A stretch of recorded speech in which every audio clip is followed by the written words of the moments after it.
अस्सलामुअलैकुम नाजरीन, आप देख रहे हैं ड्रामा सीरियल इश्क तुमसे हुआ, जिसकी आने वाली एपिसोड बहुत होने वाली है इंटरेस्टिंग। आप देखेंगे कि क्या नौशी गुल और उसके बच्चे की जान लेने की कोशिश करेगी और इधर नोमी की सुरैया जान लेने की कोशिश करेगी। ये सब कुछ जानने से पहले अगर आप मेरे चैनल पर नहीं हैं तो प्लीज़ मेरे चैनल को लाइक शेयर और सब्सक्राइब कर लें।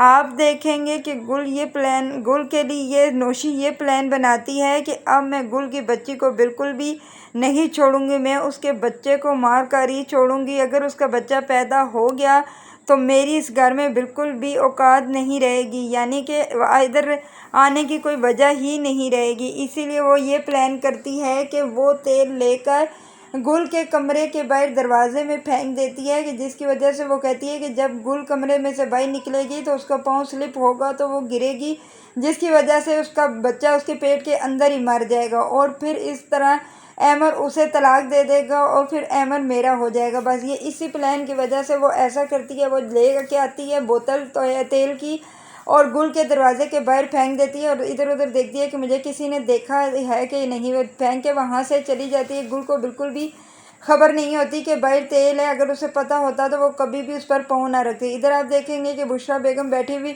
अखबार पढ़ रही होती है घर में, बाकी और कोई भी नहीं होता। गुल जैसे ही उठती है बाहर निकलने के लिए तो वो पाँव बाहर रखती है दरवाजे के आगे, तो उसका पाँव स्लिप हो जाता है। वो ज़ोरदार चीख लगाती है जिसकी वजह से वो गिर जाती है और अभी बुशरा को आवाज़ आती है और बुशरा कहती है कि ये गुल क्यों चीखें मार रही है। वो फ़ौरन भाग कर आती है तो देखती है कि आगे गुल गिरी हुई होती है, जिसकी वजह से उसके परेशानी लाक हो जाती है। आवाज़ देती है गुल गुल क्या हुआ, लेकिन गुल कभी आंखें नहीं खोलती। वो फ़ौरन एम्बुलेंस को कॉल करती है और एम्बुलेंस आकर एम्बुलेंस में डालकर वो उसे डॉक्टर के पास ले जाती है। इधर आप देखेंगे कि जब वो डॉक्टर के पास लेकर जाती है गुल को, तो डॉक्टर जब गुल को चेक करते हैं तो वो कहते हैं कि बच्चे की और मां दोनों की ही ज़िंदगी ख़तरे में है, उनकी बहुत ही कंडीशन ख़राब है। अब जल्दी से इसके हस्बैंड को बुला दें। अभी बुशरा बेगम फ़ौरन ही अहमद को कॉल कर देती है और कहती है कि बेटा जितनी जल्दी हो सके तुम हॉस्पिटल में पहुंचो, तुम जानते गुल की तबीयत बहुत ख़राब है। इधर आप देखेंगे कि अहमद जल्दी से हॉस्पिटल में पहुंच जाता है और अहमद जब गुल के बारे में पूछता है तो कहती है कि डॉक्टर साहब कह रहे हैं कि बस दुआ करें, दोनों की ज़िंदगी ख़तरे में है। इसलिए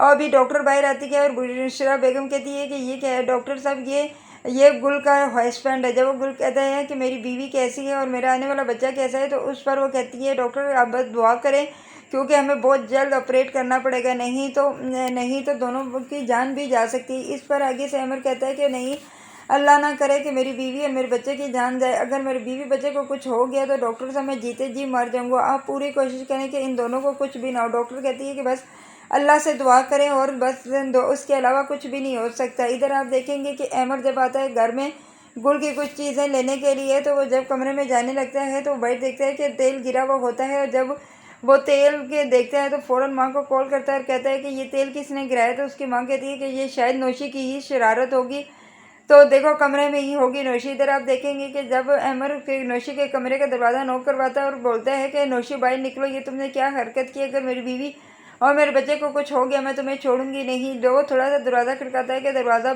आगे से कोई भी नहीं खोलता। वो दरवाजे को जब खोलते हैं तो अंदर देखता है कि कमरा बिल्कुल खाली होता है, नौशी कहीं भी नहीं होती, क्योंकि नौशी तो अपने आशिक के साथ भाग चुकी होती है। इन लोगों को तो खबर ही नहीं है कि नौशी इनके नाक के नीचे क्या कर रही थी। इधर आप देखेंगे कि वो फ़ौरन बुशरा बेगम को कॉल करके कहता है कि यहाँ पर मम्मा अम्मा नौशी तो है नहीं, वो नौशी कहाँ चली गई है। इस पर आगे से बुशरा बेगम कहती मुझे नहीं पता वो कहाँ पर चली गई है, अगर कहीं भी होगी हम ढूंढ लेंगे, बस तुम जल्दी से हॉस्पिटल वापस आ जाओ। इधर आप दूसरी तरफ ये भी देखेंगे कि सुरैया नोमी से प्यार तो बहुत करती है, लेकिन जब से नोमी ने उसे कहा कि ये घर छोड़कर तुम चली जाओ तो वो उस गुस्से में आकर कहती है कि इससे बेहतर कि तुम पहले मरो तो फिर मैं यहाँ से जाऊँ। जब नोमी की सोया हुआ होता है तो वो तकिया लेकर उसके मुंह पर रखने लगती है, लेकिन नोमी की आंख फ़ौरन खुल जाती है और उस पर वो पूछता है कि तुम ये क्या कर रही थी, तो आगे से नहीं बोलती। वो कहता है कि जो सच है तुम मुझे बता दो, तुम जानती हो कि मैं तुम्हें छोड़ूंगा नहीं। इस पर आगे से वो कहती है कि मुझसे गलती हो कि मैंने तुम्हें मारने की कोशिश की है, मैं क्या करूँ, मेरा दिमाग पागल सा हो गया। इस पर वो कहता है कि मुझे तुमसे ये उम्मीद नहीं थी सुरैया कि तुम मेरे साथ ऐसा करोगी, अगर मुझे तुमने मारना ही था तो वैसे ही मार देती, ये तकिए की क्या ज़रूरत है। इस पर आप देखेंगे कि सुरैया बेगम माफ़ी मांगना शुरू कर देती है अपने शौहर से, मुझे माफ़ कर दो, मुझसे गलती हो कि मुझे पता ही नहीं चला, ये कहना शुरू हो जाती है और वहाँ से चली जाती है। दूसरी तरफ अब ये भी देखेंगे कि नफीस के पास होता है और जब वो नफीस ऑफिस जाता है तो पीछे वो खेल रहा होता है और बच्चा नीचे गिर जाता है, जिसकी वजह से उसके सर में चोट आती है। जब नफीस वापस आता है तो वो अपनी माँ पर बहुत ही गुस्सा करते हुए कहता है कि छोटा सा बच्चा आप लोगों से संभाला नहीं गया, इतनी गहरी चोट लगवा दी। आप जानती है ना, अगर इसकी माँ को पता चला तो वो कभी भी मेरे पास इस असद को नहीं आने देंगे। इस पर वो कहती है कि शुक्र कि अल्लाह ला करके इस बच्चे की जान बची। मैंने तो समझा कि कोई ज़्यादा गहरी चोट ही लगी होगी, लेकिन आजकल के ये बच्चे भी सुनते नहीं हैं। इस पर नफीस कहता है कि बस करें अम्मा, अगर आप मेरे बच्चे को संभाल नहीं सकती तो मैं खुद अपने बच्चे को संभाल लूँगा, लेकिन इंदा से उसके बारे में आपने कुछ भी नहीं कहना। तो वो कहती है कि ठीक है बेटा, अगर संभालना है तो संभालो, मैं कुछ भी नहीं कहूँगी। अगर आप मेरी वीडियो अच्छी लगी तो प्लीज़ लाइक शेयर और सब्सक्राइब करें मेरे चैनल।